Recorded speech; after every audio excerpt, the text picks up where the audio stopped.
Hey guys, my name's James. And I'm Corwyn. And welcome to This Movie's Gay. Yeah. You guys to fuck it up a little bit because James did that last time I did it. I don't know what episode it happened. It'll be the next one because we're recording out of time. But Corwyn, I have two things that I would like to start up front, but I would like to open it up. One, I have a new segment. You're going to like this segment. There's no joke behind it. You will enjoy this segment. And then the other thing is just an idea I have for our podcasting network, and our guests are part of the podcasting network. So let's open it up. I need to turn my headphones up a little bit more, but turn mine up too. Oh yeah. Hey guys. We is about to have a short break, but you're not going to hear it in the edit because I know what I'm doing. Bye-bye. We could still talk while this is happening. Is that better? Yeah, that's a lot better. Oh, yeah, guys. You aren't hearing a difference, but in our headphones are sweet little cans.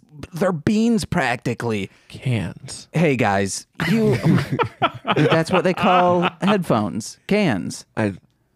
When? Oh, it's a radio term. They call the cans on. Is it because the kids with the tin cans and the string? Yes, it might be that. What it's from? It could be that. Or old headphones might have just looked more can shape. I don't know. Do you know those actually work? They do. Yeah. But you have to keep the string taut. Yes. Yeah. I don't know enough science to be able to explain why they work. It's because of the vibrations. Fibromyalgia travels through the vibrations in the string and gets amplified via the cup. So does that mean that you can actually see the sound waves in the string if you put like a very like high quality recording device on the strings? Oh, maybe. I feel like you would be able to. I feel like you would, yeah. I did see a professor of audio engineering make a microphone out of some wire and a bubblegum wrapper. Oh, that's pretty And it sick. worked. I mean, it was terrible quality, but it did record sound. Was the bubblegum wrapper like that wax paper? No, it had to be like a tinfoil one. Okay, so you can make a microphone with tinfoil and wire? Yeah. If you just had tinfoil, yeah, go for it. DIY microphone edition. Dude, I have questions about this. Shitty 5-minute life hack. Because I feel like if I ever had to go back in time, like I would need to make a microphone for whatever reason. I don't know why. To amplify yourself so you can be heard. I guess headphones would be. Why would I have headphones? I can't even make an iPod. You want to know what's crazy? Before I think on the first episode of Boy Meets World, he has like tiny earbuds. I didn't know earbuds went back that far. When was Boy Meets World invented? Boy Meets World was what? Like 97? I don't know. I feel like they still use the No. Nicole said they had them, but they were just shitty. Maybe that's what she said. I don't know. I have headphones on. Yeah, that's what she said. Because you would like plug them into like fucking Walkmans and shit, right? Yeah. Nicole said yes. No, she said okay. But hey, guys, you want to introduce our guests? Let me talk. This week we have two special guests with us. You'll know them from other podcasts that James records and is now starring on. I guess. Is it starring? I don't know how that. I don't know. James wants me to like talk about people, and I just want you to awkwardly say hi in your name. Go. Hi, my name is Rudy Patootie, and I'm doing the duty. Oh, God. Beautiful. That's one of our guests. Our other guest is the spectacular Chip Jagweed.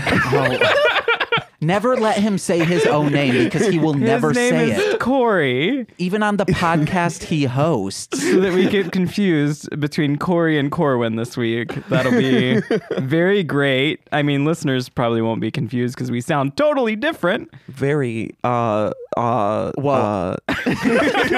have my eyes closed and one of them said a bunch, so I think it's Corwyn. I'm kidding. I'm razzing you. I'm razzing you. The listeners won't know that. You delete all my uhs.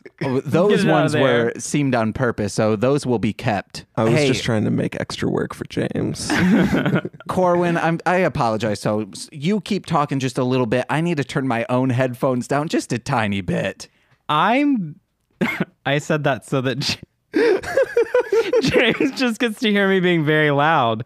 We recorded with TC an episode of Mostly Speaking Sentai last weekend, and I had to leave to put Frank in the other room, expecting TC, who is a podcast host, and Nicole, who is a podcast host, to create banter and to fill in this space. Then I come back, and then I hear TC go, "Hey, do you think James, when he edits this, is going to be really pissed at us to see that we didn't talk at all while he was gone?" And I was like, "Yeah, I didn't hear you. I already know you didn't speak. You guys weren't talking at all." I have too many words to say to stop talking when you have to leave the room. Too many things. Oh, have you ever thought about doing a one-man podcast? That's just me every day. Okay, yeah. On the street. Start getting oh. That's not good. You might need a one-man podcast. One-man podcast is not my new band name. No, we cannot do. Okay, so these two like to do this thing where someone says something random, then they say, "That thing you said that's random verbatim is my new band name." Speaking of new band names, the name of this movie is Appropriate Behavior, which would work as a band name. It would be an excellent band name. It'd be like an indie rock, like early 2000s band. So this week for our, Pride Month, we found a bisexual movie. This movie is great because it is very representational as far as having people of color in the movie, having different sexualities, things like that. The movie was written, directed, and stars a bisexual woman. So great. Beautiful. Yes. It's called Appropriate Behavior. It's from 2014. It's a drama comedy. I laughed. I laughed at it. Yeah, it was very... It's one of those... I guess I wouldn't necessarily say that it's dry humor, and I wouldn't say that it's dark humor either, but there's a lot of, like, if you enjoy self-deprecation humor, cringe humor, and awkward humor, yeah, it was very heavy in that regard, which is great because I relate to all of it so hard. Yeah, it had a lot of those, but it also had some moments because of that humor tends to fall on the side of things where they say not great things sometimes. So James even pointed out he learned an outdated term, which and will the be meaning on behind next week's episode. Yeah, they use that term this week in the movie. So note that there are some outdated things in the movie, even though it's from just a few years ago, because that's how culture works. The person saying it did seem like someone who just is not in the know. So it might have been written that way, or it might just be, hey, back then this term was not outdated. He lost a bet with his sister and went to a queer bar, club, house party, something. Event. Yeah, it looked like a basement bar of some sort. Yeah, so I guess losing a bet is like, oh yeah, let's invade queer spaces. Yeah. Basement bars are where I do all of my arm lifts, on a basement bar. Oh my God. You know what? Basement Bar is a good band name too. Oh my God. Okay, can I do... What was your thing that you wanted to do? Okay, I want to do a question of the week where I present a question of something LGBTQ plus related that either I would like to know more about, like something that I know nothing about. Okay. Something that I do know something about, but I'm like, well, you maybe want more clarification? Yes, I want more clarification. Or if it's something related to the movie that I do know about, but I just want to talk about it. Yes. Yeah. So this one is just something it's a real question. This is open up to everyone. Is using queer as an umbrella term for LGBTQ plus, is that insensitive? Is that wrong? Is it okay? It used to be a term that was used. We talked about this before. Queer used to be a term that was used as an insult, but in actually the movie Pride that we watched with Brian, yes, we talked about how the queer community is really good about taking the insults that are thrown at us and reclaiming them. So queer is one of those. And I don't find it as an offensive word. I know there are some people that do. I think, didn't one of the characters in the movie say that was offensive? No, they queer? said the D word. Oh, the D word, yeah. Okay. There was a YouTuber that just posted a video today whose sexuality has been in question for a while, Dan Howell.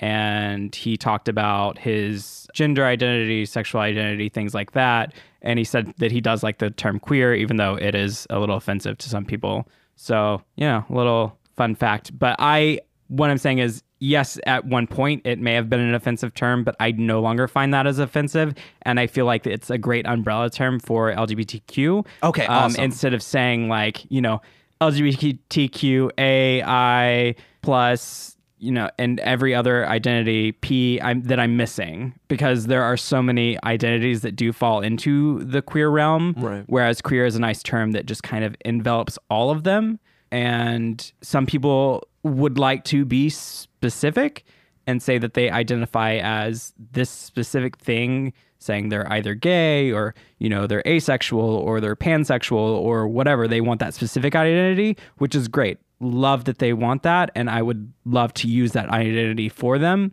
But when I'm talking for overall themes and things like that, like with our podcast, I think the term queer works. Okay, awesome. Because the reason why I wonder the most about that, because we have used that term, but it is one of the words in that acronym. So it's just like weird of saying like, hey, well, let's pick one. If we were to say like, hey, the lesbian culture, and it's like, wait, are you talking about just lesbian, or are you talking about, is for some weird reason, is that why you're using that as an umbrella term? So no. That's why I was asking if queer is fine to use as an umbrella term, or of course, like if someone tells me, hey, I identify as this, don't like just give me this umbrella term, I'm going to say, of course. That's why I feel like I don't actually know, so I shouldn't probably say it. But I mean, I do feel like Q was added to be sort of an umbrella term for all the other identities that don't have as much representation. Mm-hmm. So you have queer. Okay. But there's also the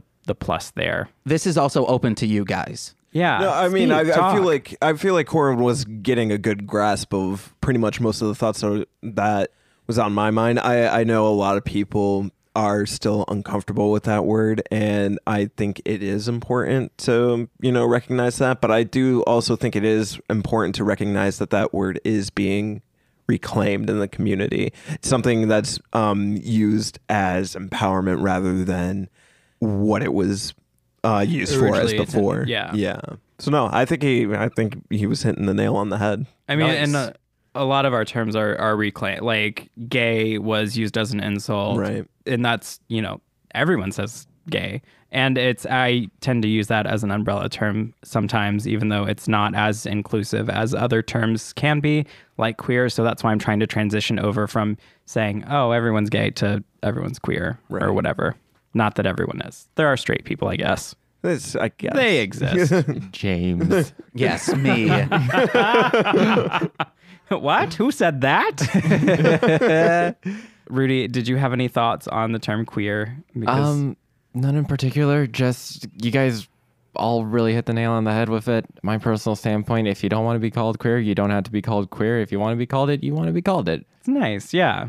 I agree with that. If you don't want a term, then ask not to be called that term, that label. What do you think of this as a segment? I like it. I do. I enjoy that.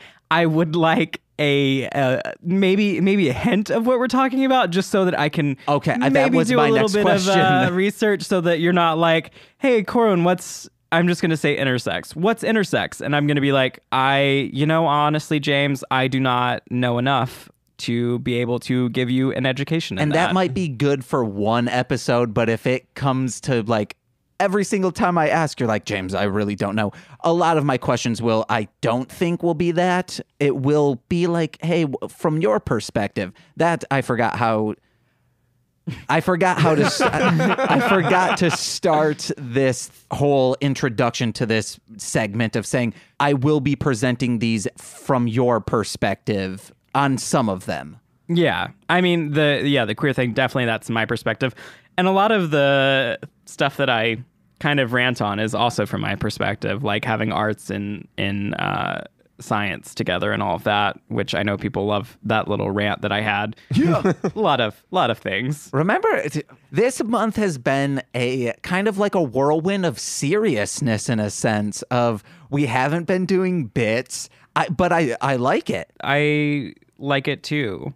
But you better believe, James come is July, do bits. we're Chifro, it's coming back. James feels very intimidated this month. You also haven't just been like speaking. Oh yeah, much. I've But since I love Simon, because I knew you two wanted to just nerd out about that. Nerding out. I think I also love Simon. I wasn't feeling well. Love Simon's a good band name. Also, Calm July was a great one. I'm sorry. I know you said we were being more serious, and I hate to keep these bits going, but... No, do the bits. Do the bits. The bits are fine. We need the bits. We also, have the banter. And Nicole is steaming in the other room. She's probably thinking, the bits. She's laughing right now, so I'm pretty sure she was thinking it.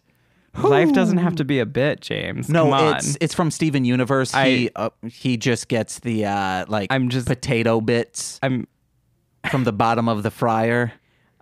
Bottom of the fryer is a good one. Oh too. my god, dude, that's your last one. No, just speaking of bits, what about those Big Tarvey ads?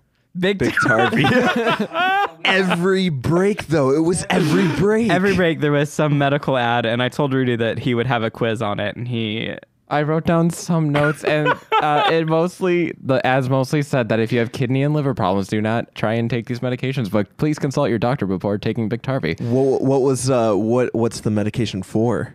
HIV. Okay. Well, he was paying attention. And that's probably why they were putting those ads for this movie. Probably why there was a more than likely gay couple in there as well. Represented in there. Yeah. They had two father figure which, question real quick, does that upset anyone? What? That because in a lot of commercialized in a lot of commercials or commercialized selling things, there's not a lot of representation for the queer community, and I feel like most of the representation I've noticed has come in on medicine or products for HIV. Corwyn, or not Corey, we are messing up. Sorry. Corey, you're burning one of my questions of the week. That's for real. Real quick. That is one of them. But yes, let's open this up. Real quick, lately I have actually been seeing a lot of just really great LGBTQ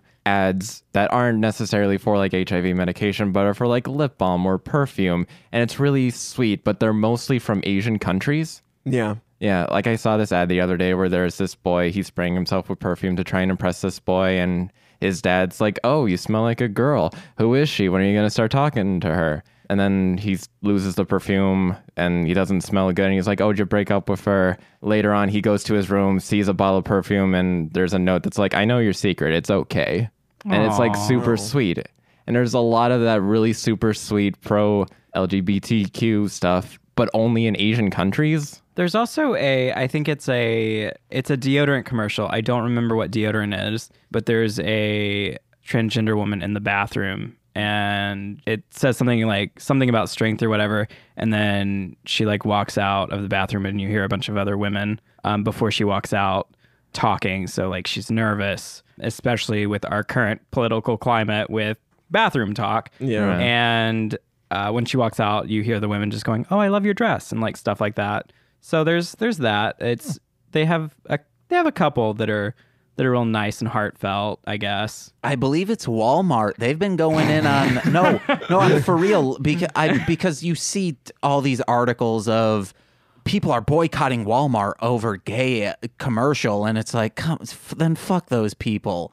They're still going to keep going to Walmart. Well, yeah. I don't know. I like seeing more representation with big things. My college actually just posted a picture of our admin building lit up with rainbow lights, and someone on Twitter was like, "That's not necessary," or something like that. And they responded on Twitter and said, "Yes, it is." So that's good. Little things like that. I'm like, it's scary. It's scary. It's scary being in the world right now, especially if you're not straight white male. Yeah. And being able to see big companies, even if they're using it to sell more product, things like that, seeing them do things to show more representation for the queer community and LGBTQ people, all of that, people of color, showing things like that is showing that at least there are still people that accept you for who you are, enough for them to commodify it. But those same people that are saying that's not necessary are the same people who get pissed at Starbucks for putting Happy Holidays instead of Merry Christmas on there. Yeah. Wait. I'm gonna let Oh, Nicole just pulled in. a Kanye West. It needs to stay this way so it doesn't have that fuzz noise in there. Come here, Nicole. Hi. Hello. Hi, Nicole. I'm getting on a soapbox. Please get on the soapbox. I love it. This gets me real revved up. Ooh. Yes. About the like rainbow lights thing and someone like complaining about it. Like, why? That's literally hurting nothing. Yeah. Except like whatever your fucking problem is, which is stupid. Yeah. I Like, agree. shut the fuck up. Like, they're colored lights to support someone else. It literally has nothing to do with you. So just shut the fuck up. And I think a lot of people have that problem where they're seeing something. They're like, you know, people might have problems seeing commercials, and it's like, I have nothing to do with this commercial. Why do I have to watch this? And it's yeah. Like, okay, like, you know, when there's the Black Lives Matter, and then like all of a sudden people are like, oh, well, all lives matter. And it's like, yeah, but that's not the point. Like, Yeah. you are shitting on a good thing for no fucking reason. Like, Black Lives Matter is a positive movement for a like group Marginalized of group. people. Right. All lives matter is literally nothing. It's just for you to be a jackass. I feel like a lot of people take the stance that they are being quote unquote forced to digest something, which is an asinine argument to make in itself. There's no forced chokehold or anything that's being represented by this. It's literally showing that a group of people exist. And the fact that you think that that existence is something that's being forced on you to digest is a problem within and of itself. That's the exact problem of why this kind of thing needs to happen, is to show that these people exist, that there are groups out there that are separate from whatever quote unquote norm that you're used to. And it's time to honestly grow up and just accept that there are people outside of your little bubble. Yeah, it's bullshit. And there are like so many people that are like, oh, well, you guys just like doing all this shit. Like, that's not going to do anything. That's not going to change anything. But it's like, if you pay attention, like, it is. Like, in movies, and just like you guys were talking about, like commercials and shit, like, shit is changing. You're just being a jackass. Yeah. Like, shut the fuck up. Yeah, I think that a lot of the problem with people that are doing things like that is they lack empathy, so they can't put themselves in another person's shoes to say, this is how it feels to be marginalized in this way. So I understand the importance of seeing representation.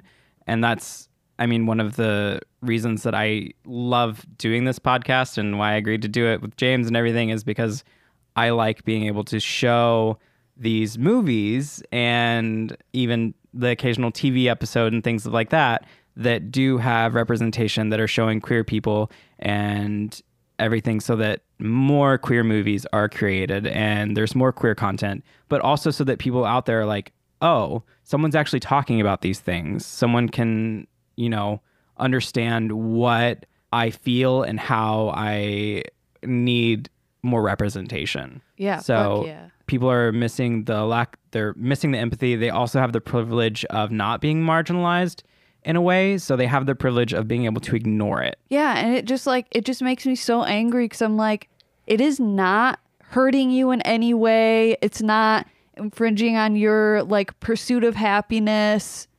Like, why do you have to be such a dick about it? There's no reason for it. I love that you got on your soapbox.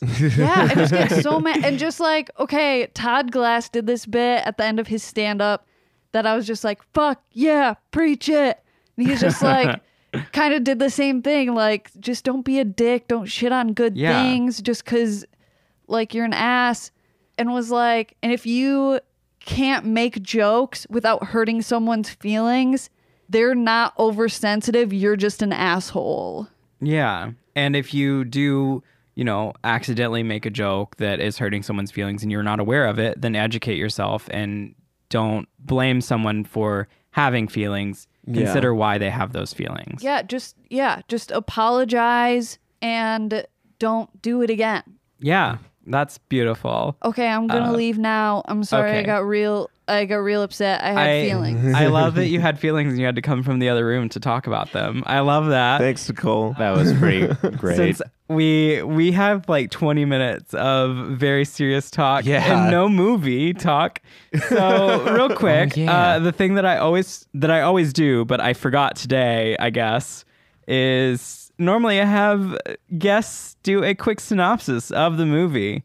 So, Rudy, Corey. Let me tell you about this movie, okay? This movie you gotta is both like... do it, though. Like, you can't do the whole thing. Not at the same time. You gotta tag team. Go back and forth. That's fine. Have you ever wondered what it would be like if Corey was a woman and lived in New York? Because that's what this movie is.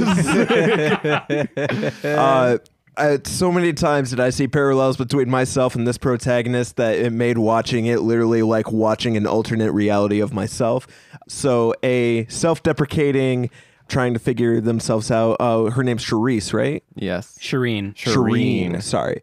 Shireen just recently broke up with her significant other. They were the it couple. They were going to make it, and everyone was jealous about their relationship kind of couple.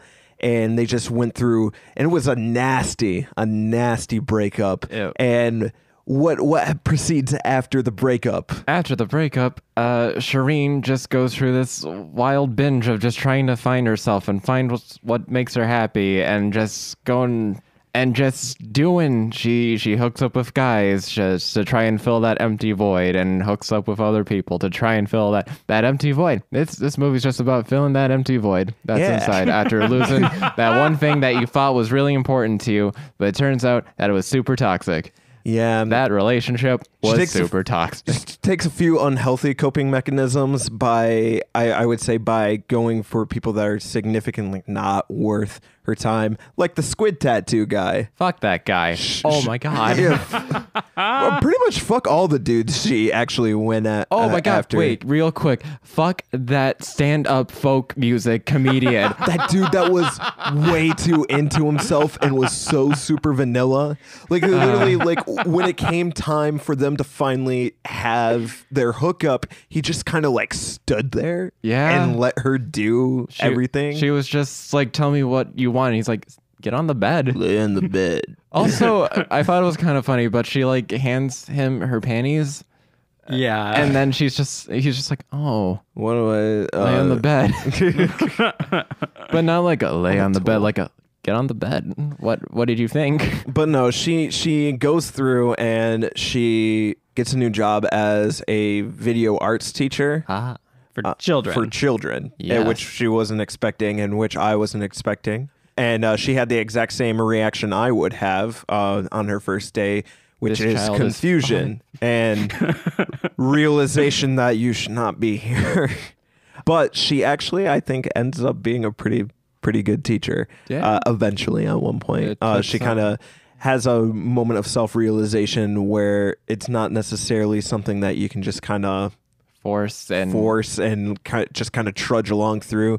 She actually ends up letting the kids create their own movie, and which is super later cool. compared with a movie that her ex's new girlfriend does. Her name was Tibet, not the ex. Because the ex's new girlfriend. And okay, it was like Tibet's movie was like this weird, super into itself, artistic French cinema piece that literally said in black and then in white and then in color, because it's like it's an artsy film. It's like kids are like fucking 5. Like they don't understand. No. Correction, they were 6. They were in the next year up. Which wasn't even the movie that they were talking about doing whenever... Sorry to interrupt your synopsis. Oh, yeah. Yeah, they were talking about going to do a reenaction of... Yeah. And instead, they do this weird...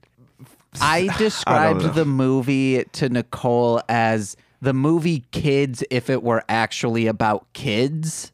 I don't... But see... The farts one? I agree. I totally see where you're coming from. Who said the farts one? Huh? Who said the farts one? I said the farts one. Oh, no, the art one. The art one is kids if it were actually about kids. See, I see where you're coming from there, but I feel like on a more super taking this a little too serious note, I feel like that was way more about the teacher than it was about the kids. Yeah, because one of them was like had a tear. Maybe that's why I thought it was kids, because that movie ends the same way. That's what I really liked about the student films, though. Like you were just saying that the first artsy fartsy one was super about the teacher, but the second one, which was literally artsy and fartsy, was so about the kids, and it was such a good time. And I loved seeing these kids just get creative. Yeah, they made awesome zombie masks that harassed a farting Abe Lincoln, and it was great. Yeah.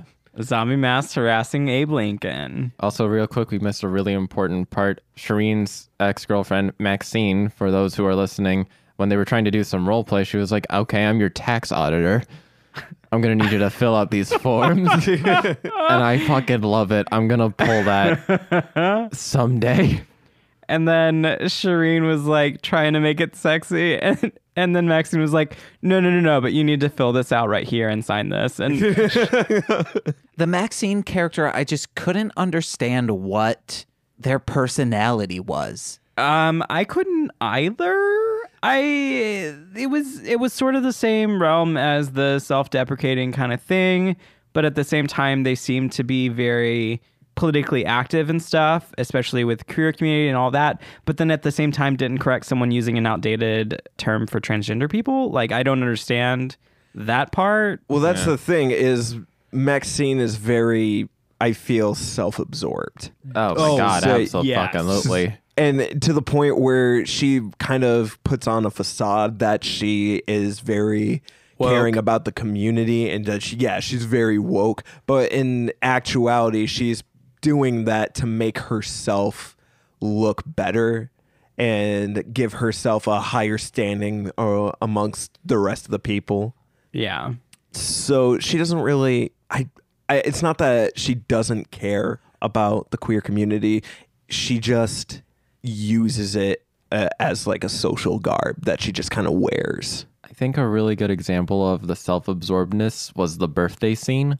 Because I feel like I hear a lot of people say that excuse, like, come on, it's my birthday. Do we really have to do this now? Like, let's enjoy the day and confront this issue tomorrow or later. But she was just like, it's my birthday. Let it slide. Like, that whole scene, I was not, until like the end where Maxine was until she started like cutting underwear and was like, fuck you, you can't have these. I bought these for you. That was messed up. That was I wasn't on either person's side. No, they were both awful at that point. That was that peak toxicity in that relationship. Yeah. There are many moments where I was like, I don't really like Maxine, and I don't really like Shireen either. I don't really like either one of them. Yeah. And that's the thing, because like I also to open up a little bit here, like I said, I saw a lot of myself with Shireen. So when she was making a lot of these kind of like, come on, you shouldn't be doing that moves, it was like, I totally get why she's doing it, but also like, well, what's one of those scenes like where she was blowing up on Maxine on her birthday? Yes, absolutely. You shouldn't have like just kind of blown up about something so minute over like. Wasn't it her friend? She didn't like her friends? She didn't like her friends, and they hadn't have sex in like 3 weeks.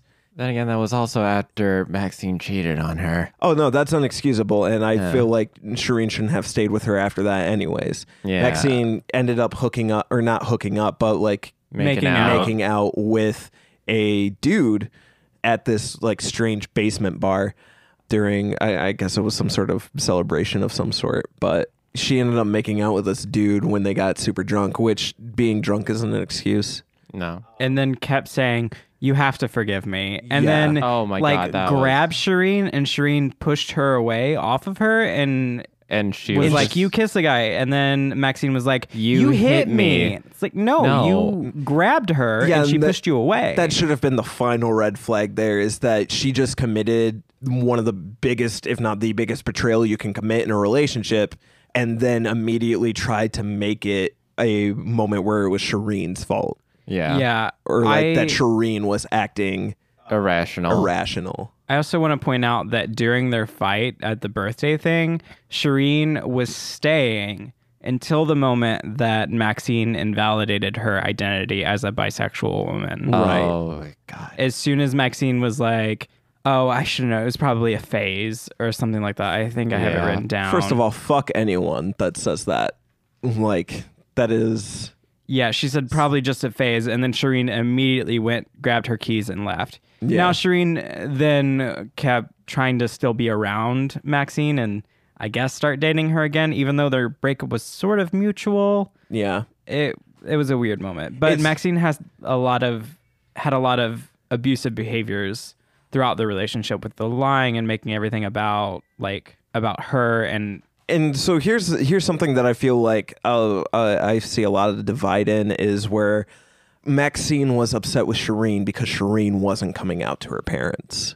And while I understand it can be hard and at sometimes hurtful when your significant other hasn't come out and you have to kind of keep that in secret, you have to also understand that in today's society, with so many different warped views and different families, like, coming out is, especially when it's that later in life, is nothing small to ask. And to pressure someone into doing it when they're not ready to do that, I feel like is also very wrong. Corey, did you ever come out to your mom? I did 2 times. Oh. Actually. So the first time was after a high school football game in freshman year. And were you in football? I was not in football, no. From football to D&D. Because I was going to be like, yeah, this seems very out of character. But no, this junior dude who was openly gay, and it was our friend group. We were all hanging out, and we just through the night, it just kind of started swaying into more openly flirtatious behavior. And that's when I kind of started melting into my identity and realizing, because there was always like signs earlier, like I would be fantasizing about the same sex early on, but like I was still in that phase where I was scared and I didn't really know if I wanted to pursue that side of myself. And it was up until that dude and I were like kind of wrapped in arms with each other that I realized that I wasn't gay, because I had a girlfriend already and I was very much in love, both physically and emotionally, to her. Not at the same time this was happening, mind you. I wasn't cheating on anyone, right. But it was at that moment that I realized I was having these emotions for that dude. So I came out to my mom about it, and I don't think my mom was ready to have that conversation at that point in time, because she immediately started throwing excuse after excuse after excuse as to why I was having those feelings and that I wasn't really gay. It was just I think literally at one point she said everyone just has that one person. And what? My mom's was different back then. There's always that one guy you'll fuck, but it doesn't make you gay. But no, then 3 years later... Can you unpack what she meant by that? She meant by, like, everyone just has that one person where no matter what their sexuality was, you would be openly sexually attracted to them. Okay, I just thought maybe she meant like, oh, you guys were just having a fun, like this is your best friend now. No, there was I don't know. First, because my family was super conservative, so I think she was also just kind of scared herself in that regard. But 3 years later, I did it a second time. Like it was on a way to a new high school. And I explored myself. I talked to a lot of my friends, a lot of people. I actually talked to my school's guidance counselor about it. And eventually I just was like in the car. I was like, hey, Mom, I'm pansexual. It's like, it's not even a pretty sure moment. It's just, I really haven't felt any boundaries to any of the opposite sex or any of the other sex that's out there, and I felt like you should know that, that's something that's been resting in me for a while. And she was a lot more accepting the second time around, to where she was like, okay, well, if you have any questions about it or anything that's confusing you lately, I'm here to talk about it. And if there's anyone in particular that you've been thinking about and you don't know how to approach it, you can come to me about it and what have you. So she was a lot more accepting the second time around. So that's so nice. I think that was actually when my mom and my relationship got a lot better, because I just had a lot of confusion and anxiety about the first time. I take back all that one word I have jokingly called your mom in the past. Oh my God.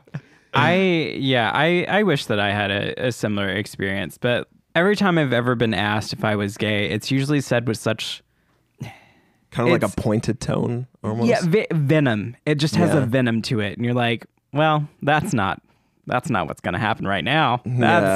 That's to unpack later. This isn't actually a joke. What I'm about to say isn't. Oh, okay. Have you tried coming out to your mom a second time? I know my mom and I have had like jokey, a lot of it worked. I mean, my mom is on my face. She can listen to this podcast if she wants. Oh, please listen, Mrs. Corwyn's mom. So, I mean, my mom and I have talked to each other. Pretty much where we landed last is a lot to do with how non-sexual I typically am. But she's coming around to the idea of me being with men, though. So that's nice. That's good. That's nice. Want to know? That's not nice. That's wonderful. But I mean, we also did talk just a few episodes ago about my younger sibling outing me. Yes. So like that, it's that happened. So yeah. And if that younger sibling, as I said, if they're listening, thank you for the listen. Oh my! But for everything else, fuck off. Yeah, that was beautiful, Corey. I appreciate you telling us that. Yeah, thanks for letting me vent about it.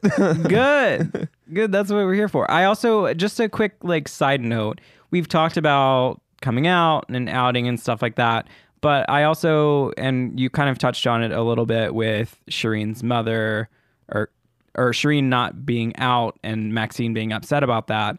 Like, coming out is such a personal process, and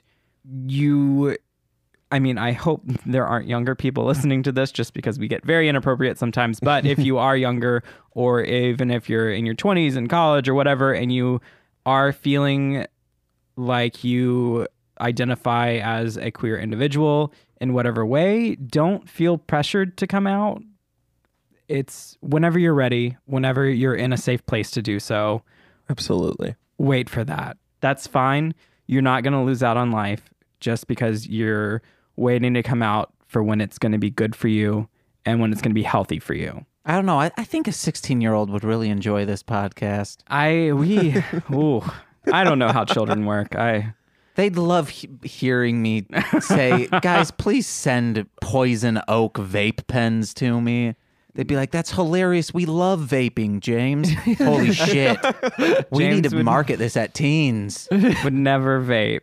Actually, one thing about this, they were smoking weed and they were just getting high and enjoying themselves. This made me want to smoke weed, just get very blazed in our bedroom by myself. Our bedroom, meaning Nicole and I's, not it's any of our bedrooms. We don't live together, even though that would be really cool if we all lived together. Honestly, yeah. Make a reality show out of it. Rudy's like, hey, I like you guys. I like you guys a lot. I would be so down for that. Aww. Nicole, we're adding an extension to the apartment. All right, I'll take the closet. Hey, it's a big enough closet. I'm still in it anyway. No, are you? Oh my God, I have not come out to my parents. Oh. Yeah. I mean, do they know how to work Spotify or iTunes? Thankfully, no. So that's fine. But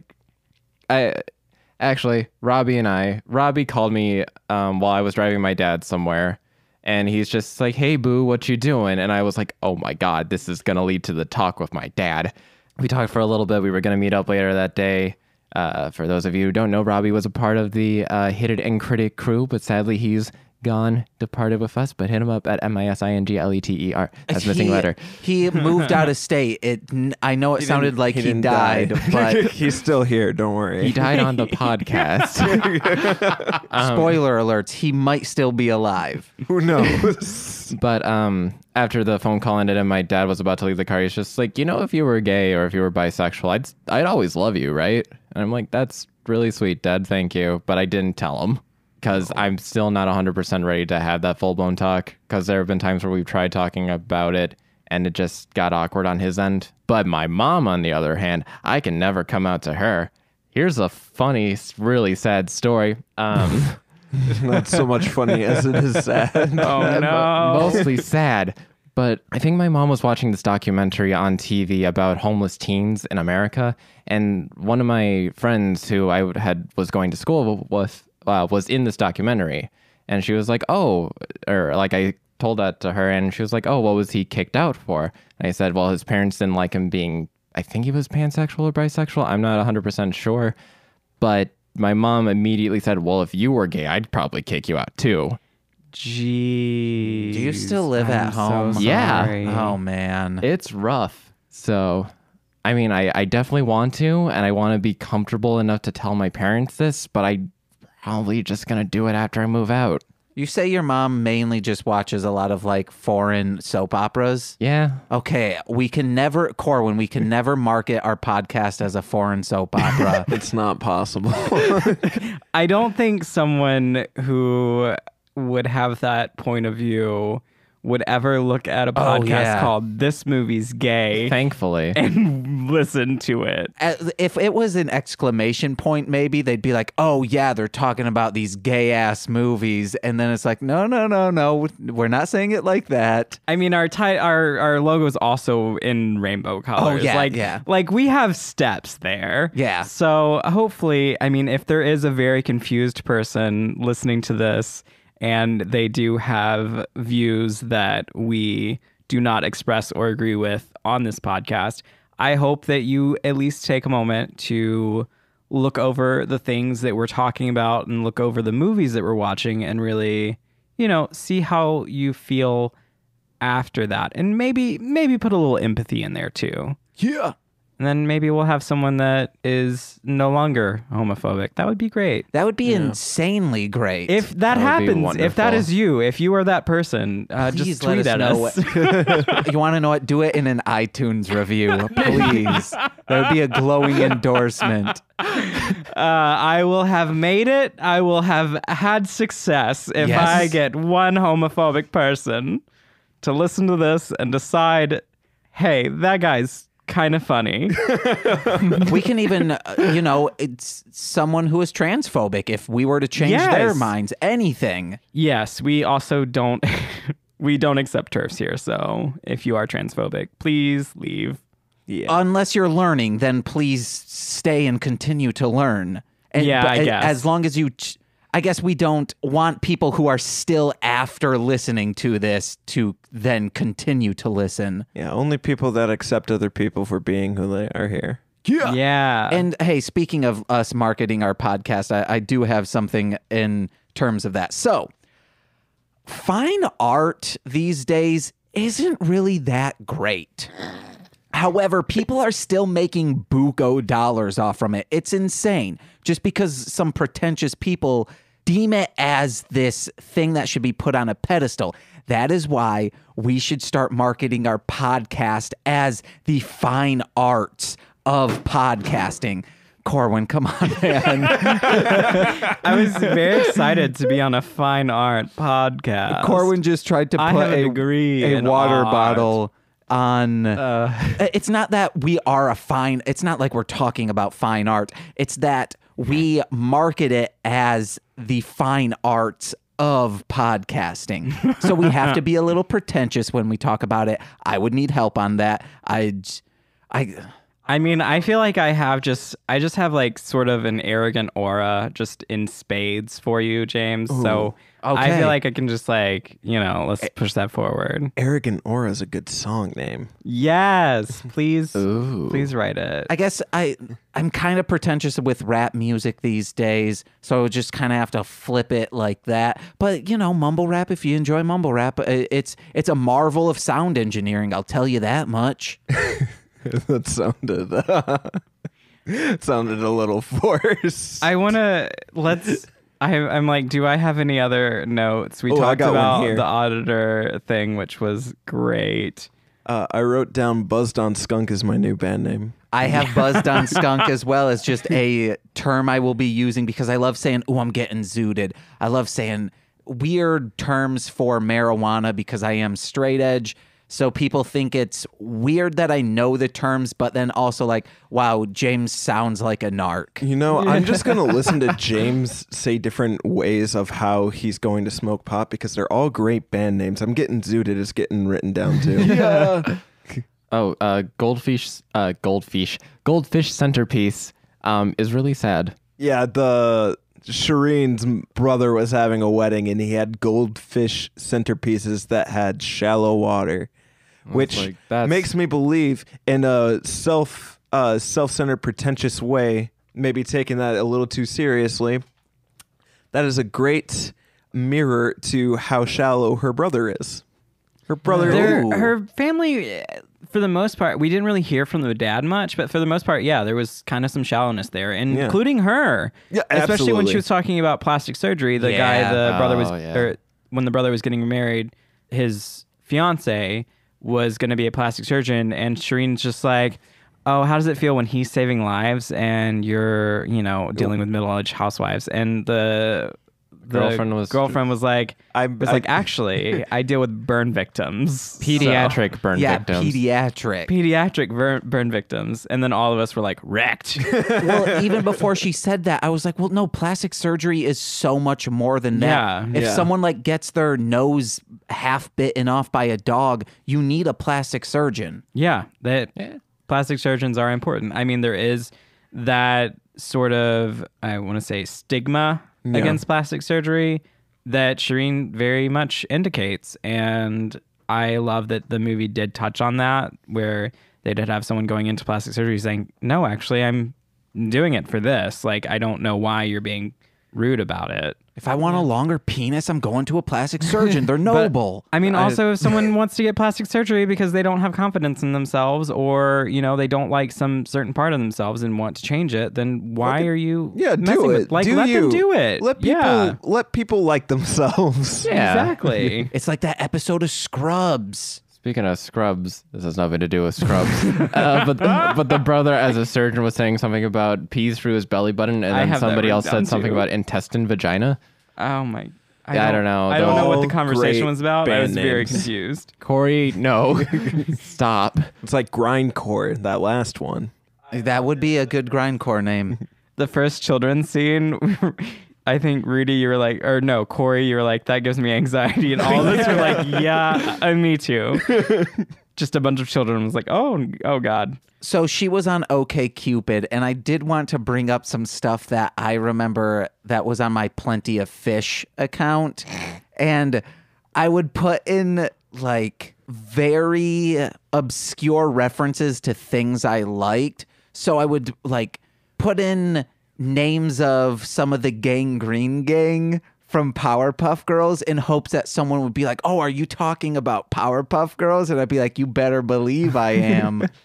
We also didn't touch on, let's see, I love a moment where Shireen is talking to the guy that hired her to be the teacher, and she was like, I'm a terrible teacher. And he just goes, no, you're a great teacher. And I'm like, that is such a thing. Like, I could be like, oh, I'm terrible at acting, and everyone's gonna be like, no, you're great. I mean, I am great. I have a degree in it. Thank you. Oh shit, what's up? I have a degree in arts and science. I also, the other quotes I have are, I hate so many things too. And that was honestly a pretty cute moment. I like that. Like, I hate so many things too. That's literally it's just flirting. That's how I flirt with people. I like that thing too. I also dislike that particular subject. There was one moment in Maxine and Shireen's relationship that I thought was pretty funny, and I can relate to the you're totally having an I'm dating an immigrant moment. I'm not an immigrant, but I've had like a wide array of significant others, and whenever they see me and my family do Asian things, they're just like, "Oh my god, this is cultural." I am so culturally sound right now. Pretty much. I love it. I love doing that. Don't ever do that. Do it. I'm sorry. I love having it done on to me. Sorry. What, are you the culture in the relationship? Believe it or not, it's happened a few times. Wow. I'm not going to say which of my spouses has said this, but when they're around one side of my family, they will say, "Yeah, this is way too white for me." And that spouse, guess what, is also white. So that's saying a lot. Ooh. Wow. I also like the parents in Shireen and Maxine's apartment going, "Why is there one bed?" And Shireen's like, "It's European." And the mom just goes, "How is that European?" Italian. Beautiful. Yeah. I did think the mom was going to say something more. Yes, more. And I thought it was going to be, because we are used to, besides that one movie we watched, the one you tricked me into watching, the second movie we watched. Monster Pies? Yes, Monster Pies. Besides that, all of the movies have had very great parent scenes of when they come out to their parents. This one I was thinking they were going to say, "No, you're not somewhat gay. You are." And I thought they were going to say, too. "Hey," I thought they were going to go, "You were not in love with that person if it ended." I thought it was going to be something inspirational, but it absolutely was not. I want to give props to the director, which I guess was Shireen, which is great. I want to give props to the director, though, for taking that route, because a lot of times I've noticed for LGBTQ movies, they do have that kind of grand acceptance scene, but that's sadly not the case. Yeah. For all cases. And this was a scene that kind of presented that, where her mom just kind of denied it. She said, she presented it as, "I'm sort of gay," and she said no. And when she tried to re-present it again, she was shushed, and then there was just silence as she quit breathing so loud is what she told her. That was later when she was staying there watching her parents sleep. Yeah. Quit breathing so loud, Shireen. That was a little heartbreaking. Yeah. You expected, especially when Shireen phrased it like, "I'm a little bit gay." The mom said, "No, you're not." I did definitely expect her to be like, "You are. You are what you are, and that's fine." Yeah. But it did not happen. And I was like, I'm okay with this, because this is an accurate portrayal of things that happen. Mm-hmm. So. And that's exactly kind of like how that first time went for me. So it is really heartbreaking in those moments to see that kind of happen between a parental figure. So I'm glad that Shireen, I'm saying Shireen like that's actually her name, but I'm glad that the director actually decided to take that move and to take that portrayal of it. On the topic of that scene, I kind of felt like it could have been thrown up in the air a little bit. Like when she said, "I'm a little bit gay," and she said, "No, you're not." I would like to think that could be interpreted as like, "No, you're not gay," or like, "No, you're not, but it's okay." I mean, like, as in, like, "I know you're bi. We don't have to talk about it, though." Like, that's how I wanted to interpret it. Like, it's not a big deal type of thing, but you are who you are. You just don't have to say it or like really make a big fuss. Not necessarily a big fuss, but just like, you know. Yeah. You know. Yeah. You know. you know. You know. Yes. You know. My last thing, I don't have it written down, but I did really like it. I do like how it ended. Just on the train. Yeah. So it kind of came up where she's on the train with her friend, and the train stops and she sees Maxine on the other end on the phone. They both do a small wave, and there's kind of like this kind of longing look between the two. The small wave occurs, and then the train moves on. And I appreciate that ending because it's pretty blatant symbolism for moving on. Yeah. But I don't know. There was something about it that seemed like that was a real ending. Like it wasn't a cinematized Hollywood ending. It was a good ending. Yeah. We saw a snippet of Shireen's life is what we did. We saw her in the present and then flashing back on the relationships that she had while she was trying to re-pursue Maxine and seeing how toxic and destructive it was, especially the ending with Shireen throwing things and Maxine cutting Shireen's underwear and saying, no, if you're going to leave, just leave. You don't get to take things. It's like, yeah, she lives there. Those are her things. Like, so we see that stuff. So if you haven't watched the movie yet and you've been spoiled through all of this, just know there are some abusive behaviors. There's things like that you should be aware of. Boobs on the screen, though, that's why I'm saying don't let young children listen to this, watch this, I guess. Oh, I don't know. And the boobs everywhere. To segue from the whole boobs on the screen thing, that one scene when they're in the underwear garment shop. Yes, I was going to bring that up next. Yes. That was such a lovely fucking scene. Oh my God. My favorite character, the negligee or underwear store lady. Favorite character. She was just like, here is the truth. I got you. You have breasts and they deserve to be treated as such. And it was such a wonderful, beautiful moment.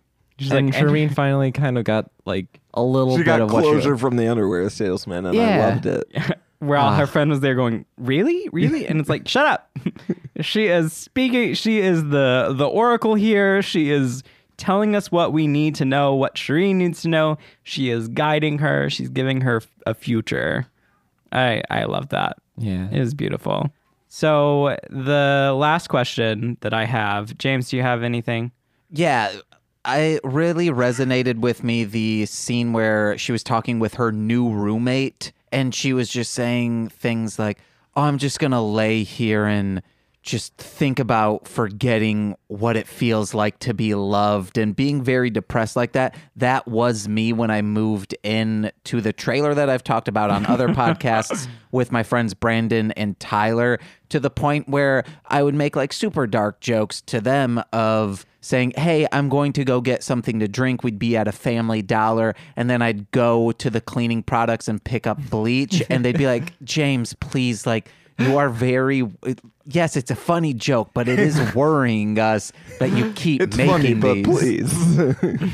I get that. I love doing self-deprecating things like that. Come on, James. I did used to get into a little bit of the self-deprecating humor, but then after I finally sort of came out to friends and started to accept myself for who I am, I just was like, nah, I'm just going to fake this confidence till I got it. And I think that's pretty working out well for me. Good shit. Working out pretty well for me so far. Yeah. Nice. Fake it till I make it. Man, I should get into that. I only fake confidence on rap songs.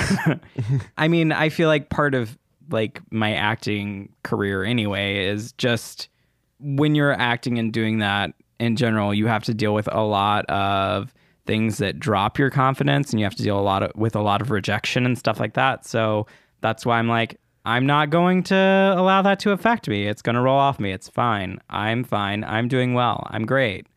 And yeah, I think that's really helped me get to a healthier view of myself. So a little personal tidbit for you. Luckily, you have me as your agent to shield you from some of that rejection. I haven't even been telling you of the people who have been rejecting. I also haven't been telling you about the people who have been accepting. It hasn't been telling. He's a really bad on agent. my part, but I mean, James, for you to get paid, you have to get me paid. That's how it works. When are we getting any money from the mouse thing? That's not a job, a paid job. We're doing that for points on the back end. We to conclude and everything, because we are definitely running a bit over. The question I've asked all of the guests: what does pride mean to you? I've been taking the reins. You want to go first? No, that's a question. I don't know how to answer that. It is quite a question. I mean, it's personal. So whatever comes to you, whatever it means to you. I feel like pride has kind of been like bunched in with a lot of outward acceptance. So where you are being accepted by a majority of people, or at least being accepted by some people. And I totally understand the importance of that. But I feel like for me, pride is eventually coming to that term where you can be able to accept and love yourself and be able to accept that who you are is one, not something that can be easily changed, as a lot of people would like to try to force you to believe. So to accept yourself and eventually be able to be happy with your worth as a person is, I don't know, some sort of semblance of pride to me. Love that. I don't know, man. Whether it's LGBTQ pride or just pride in oneself, being able to express that you're proud of yourself for any sort of thing, or just happy to express yourself for anything, I think that's what pride should be. Just pride in yourself for whatever you are. It's beautiful too. All beautiful answers for the entire month. We've already heard the next week's answers, so yeah, it's just beautiful stuff. I do also want to say thank you both for being here, watching the movie, talking about it, talking about your personal experiences, things like that. It's really beautiful. And hopefully there will be, people out there that listen to this that have similar experiences or something like that, and they can really resonate with what you're saying. So that's, one thing that's very important to me, especially for this month, is being able to share experiences so that other people can feel represented and feel heard and feel loved. So thank you both. Thank you for giving us that opportunity. Yeah. Thanks for having us, guys. Hey, thank you for being here. And do you have any plugs? Yeah. Plugs. Yeah, of course. Please check out our other podcast that's actually on this network here. That's going to be Hit It and Crit It. It's currently running an evil campaign right now. It's a D&D adventure featuring Mr. Marshland Monster over there himself as well. You can check us out on Twitter at Hit It and Crit It. No ampersand. And you can follow us on Instagram at hit_it_crit. No spaces, because we don't play that game. Well, they're also not allowed. And if someone actually gives me the passwords and the stuff for the Instagram, shit will actually be on it. And same for the Twitter account. Hey, man, we have content on there, mostly memes, but yeah, follow us there. You can check us out there, and it will be a great time. I promise you. Yeah. I should find friends that do D&D just so that I can be like, hey, can I do your voices? Can I be voices for you? Please just let me do something. I mean, my always agent welcome. Sucks. I mean, one day you could be a guest. Oh my god. Why not? That would be you guys. fun. I'll show you my resume, which is just my voiceover class. Hey, one quick thing I do want to say. If we ever go to the Knights of Osseous, can Nicole, because I established on the last episode that I do have a spouse there. Yeah. That in a very shoehorned way to make a joke somewhat at Nicole's expense. Can Nicole guest on the episode? Absolutely. Yes. In fact, I'm requesting it officially. Yes. Yay. Corwyn, what you got to check plug? them out. Rudy, did you have anything to plug that you wanted to plug before we end? My phone into a charger. I don't know what percent it's on. That's about Get him a charger. my plug for the day. a Dodge for the Charger, month, because I would for like the- a new car instead. Oh, yes. 2 of those, please. Yes. Though I don't really like Dodge Chargers. Whatever. It's a car. Yeah. I'll take it. I'll sell Thanks. it or something later. Just give me a Yeah. car. I need me some money. I can drive. My plug is I'm in a show with my theater company, Saltbox Theater Collective. You have heard the director for the show and the artistic director and founder of the company, Brian Fruits. He's been on here. He was in a previous episode. Go listen to it and everything. But we're doing a show in July and the beginning of August. We're doing Macbeth. I'm in it. I play Thane Angus. I am growing out a big old bushy beard for it. So as soon as that show's over, I'm going to shave and you'll get a before and after. So that'll be beautiful. Oh, so the beard's so nice. come see us. Come see us in that show. I'm working really hard to be good. It's been 2 years since I've been on stage. So it's only 4 weeks. So catch me while you can. Wow. And also follow us on Twitter for this podcast at This Movie's Gay. As always, follow my theater company stuff, Saltbox Theater Collective. James puts all the information and links. Yeah. All of that. Those are my plugs. Or Alrighty. follow me on Twitter at Corwyn. Corwyn's blowing up on the teledrone. Is this a cousin? Okay. You don't need to take it? I'll figure it out. Okay. All right, guys. Listen to my other podcasts. What the Hellmouth? Hit It and Crit It. Hey. Mostly Speaking Sentai. And I'll get there. Wherever you're listening to this, you can listen to those podcasts. Or if you want to show a friend more links to listen, go to mlmpod.com. Speaking of which, we're trying to get an AC unit for the summer times. Ooh, it's going to be so hot. Ooh, we're sweaty. You can donate to those causes, such as, the wonderful people over at It Takes Two to Toku on Twitter and Instagram. The 2 is the number 2, so it's It Takes number 2 to Toku. They donated. They're fantastic people. Also, Steve F. at Hit People Guy on Twitter. They're wonderful. Any money you donate goes directly back into this podcast to, like other people in the past who have donated, to get us the website domain of mlmpod.com or this AC unit that we're currently trying to get. And also listen to my rap music, Marsh, Land, Monster. And I put out a CD called King Kaiser X. It's a Godzilla-related one. Made all the beats in it. Please listen to all of that. You can download it all for free on mlmpod.com. That's all I got. Oh, also, check out Nicole's stuff on darlinghomebody.com. She makes awesome prints, keychains, all this awesome stuff. It's original artwork. You can also find the webcomic that I do, Crumb Bums, over on darlinghomebody.com. And the old mini comic she did called Darling Homebody. You can see stories about me. It's autobiographical. That's all I've got. I've been James. I've been Corwyn. I've been Rudy Patootie. What was I? Chet Jackweed? Yeah. Jagweed, I think. Thanks for listening. Bye. Bye. Bye.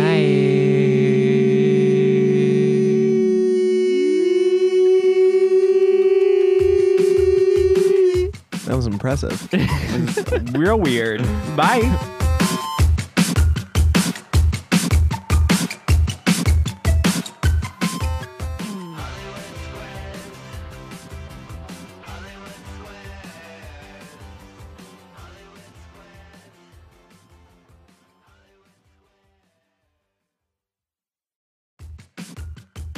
This has been a Marshland Media production, produced by James McCullum.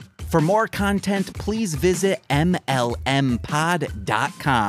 To support our network and have access to exclusive podcasts, head over to patreon.com/mlmpod and sign up today.